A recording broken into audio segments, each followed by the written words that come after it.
HDFC money bank credit card. दोस्तों, इस card को मैं पिछले 12 साल से होल्ड कर रहा था और अब मैंने इस कार्ड को डिसकंटिन्यू करने का डिसीजन लिया है। और अब मैं आपको इस वीडियो में ये बताऊंगा कि ऐसे कौन से मेजर रीजंस थे जिसकी वजह से मैंने इस कार्ड को डिसकंटिन्यू किया है। तो फर्स्ट रीजन है पैथेटिक रिवॉर्ड रेट। इस कार्ड से जब भी मैं 150 रुपीज़ स्पेंड करता था, मुझे केवल 2 रिवॉर्ड पॉइंट्स मिलते थे और हर 100 रिवॉर्ड पॉइंट्स की वैल्यू सिर्फ 20 रुपीज़। सो टेक्निकली जब मैं 150 रुपीज़ स्पेंड कर रहा हूँ तो मुझे केवल 0.40 का ही कैशबैक मिल रहा है।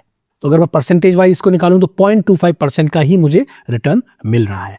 सो अगर इसके नाम पर जाएं मनी बैक, तो आपको बेयरली कोई भी मनी बैक नहीं हो रहा। और अगर आप ऑनलाइन स्पेंडिंग की बात करें तो हमको हर 150 रुपीज़ पर 4 रिवॉर्ड पॉइंट्स मिल रहे हैं।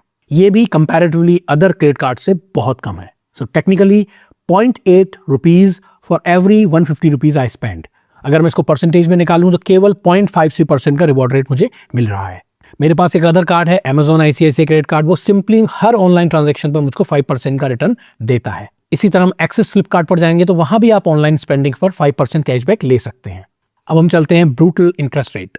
अगर आप HDFC money bank credit card hold कर रहे हैं तो आपको 3.75% का इंटरेस्ट रेट पर मंथ पे करना होगा। That is 45% annually. तो टेक्निकली अगर आप कोई भी पेमेंट मिस करते हैं या फिर आपका पेमेंट का पार्ट पेमेंट भी आप उसको कैरी फॉरवर्ड करते हैं तो आप सबसे ज्यादा इंटरेस्ट रेट पे कर रहे हैं। नेक्स्ट है रिवॉर्ड पॉइंट्स एक्सपायरिंग इन 2 ईयर्स। टेक्निकली आप जो भी रिवॉर्ड पॉइंट्स अर्न करते हैं वो 2 साल के अंदर वैनिश्ड हो जाएंगे।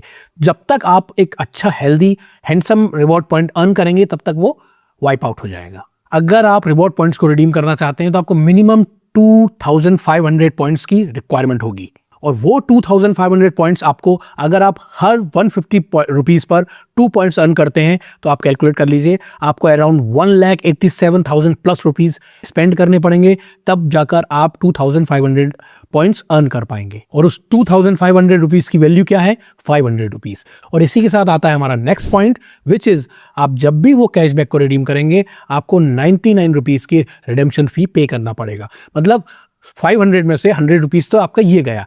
सो 2 लाख एक्सपेंस आप करेंगे और आपको केवल 400 रुपये का कैशबैक मिलने वाला है। No lounge access. टेक्निकली इस कार्ड के होल्डर को लाउंज एक्सेस नहीं मिलता, बट चूंकि मैं 12 ईयर से ज़्यादा इस कार्ड को होल्ड करता था, इसके बाद भी बैंक ने मुझे एक लॉन्ग टर्म कस्टमर के बेसिस पर भी लाउंज एक्सेस का बेनिफिट नहीं दिया। Next is no upgrade path. Technically bank अब अपने कार्ड होल्डर्स को ये कार्ड इशू ही नहीं कर रही है, इसकी जगह एक दूसरा कार्ड आ गया है कैशबैक प्लस।